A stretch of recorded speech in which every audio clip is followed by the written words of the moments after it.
Alors, comme vous le savez, depuis le début de cette année 2020, le monde connaît une crise importante liée à cette Covid, avec ses corollaires sur tous les plans, notamment sur le plan humain, social et économique. Et le groupe Endeavour Mining, comme vous le savez, et qui, depuis le début de cette crise-là, apporte du soutien sous diverses formes, d'abord aux employés, aux riverains, et également au niveau de l'État. Et on rappelle, pour le mois de mai passé, le groupe Endeavour a déjà soutenu le gouvernement burkinabé à hauteur de plus de 880 millions de francs CFA dans le cadre de cette crise sanitaire.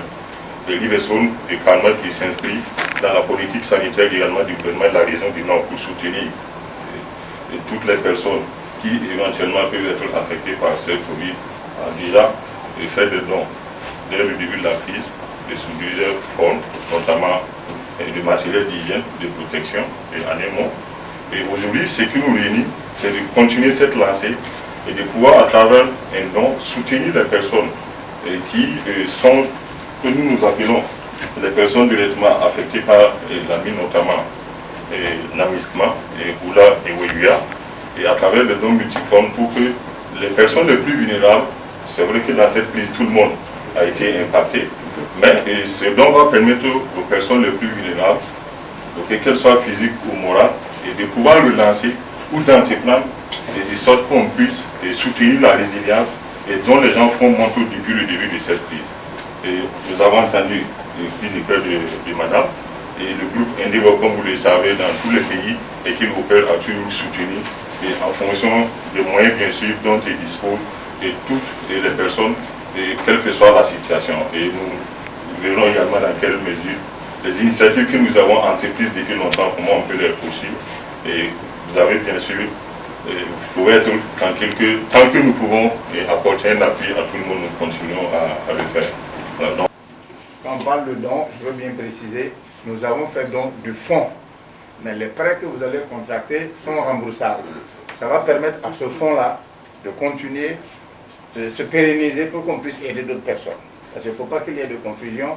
Nous avons fait don du fonds, mais votre engagement auprès de la Caisse populaire, vous devez le respecter afin que d'autres personnes aussi puissent être aidées. Comme on ne peut pas aider tout le monde à la fois, il faudra que ce soit de façon échelonnée. Mais rien ne sera possible si les fonds ne sont pas remboursés. Non, ces 35 millions qui sont là, ils peuvent être là pour 5-6 ans, qui tournent et qui vont changer de main progressivement.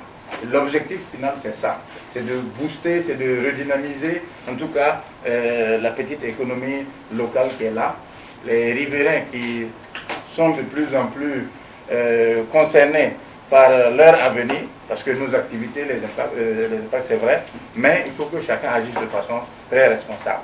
En fait, voilà le pourquoi de notre démarche aujourd'hui. Je remercie encore en tout cas ceux de DR, Madame la Directrice avec son équipe très dynamique, en tout cas pour votre ouverture d'esprit, pour votre disponibilité et pour votre sens de l'anticipation. Les personnes vulnérables ont été affectées par la mine.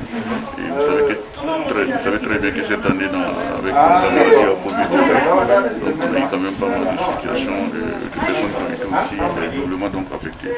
Donc dans ce cas, la mine avait jugé bon que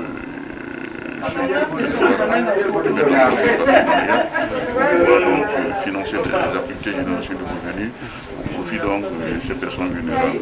Donc nous avons trouvé que c'était quand même un partenariat qui était en droite ligne donc, de notre mission, de notre raison en tant que caisse populaire. Et voilà pourquoi nous avons accepté donc d'accompagner la mine pour donc accompagner ces personnes vulnérables. Donc ce matin l'objectif vraiment c'est d'accompagner notre mission qui est de celui de faire le social, accompagner nos personnes qui sont dans des situations difficiles et pour eux aussi sortir de cette situation et ils puissent continuer donc à entretenir correctement leur famille et à entreprendre donc des activités et à faire en sorte que aussi ils puissent avoir toujours un épanouissement.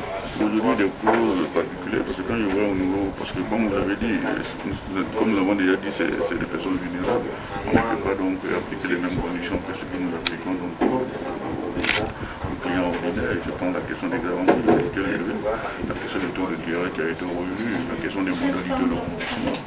Évidemment parce qu'il faut aussi faire des modalités qui tiennent compte de leur activité, parce que chaque promoteur pas nous dire est-ce que j'ai fait de la maraîchage, est-ce que j'ai fait de l'embauche, et ainsi de suite. Donc on essaie aussi d'être très flexible pour adapter ça à la situation. Donc il y a eu pas mal de responsabilités qui ont été donc élevées. Si vous avez vu, bien avant aujourd'hui, nous avons déjà financé pas mal de promoteurs. Et c'est là qui traduit déjà que évidemment, il y a beaucoup de flexibilité que nous avons introduit au niveau de la convention. Parce que évidemment on ne peut pas parler du partenariat d'accompagnement de ces personnes vulnérables et rester toujours donc, dans notre principe classique, avec ces taux d'intérêt, ces garanties, ainsi de suite. Donc il y a eu pas mal de dispositions qui ont été prises pour permettre en tout cas au plus grand nombre d'avoir accès donc, à ces financements.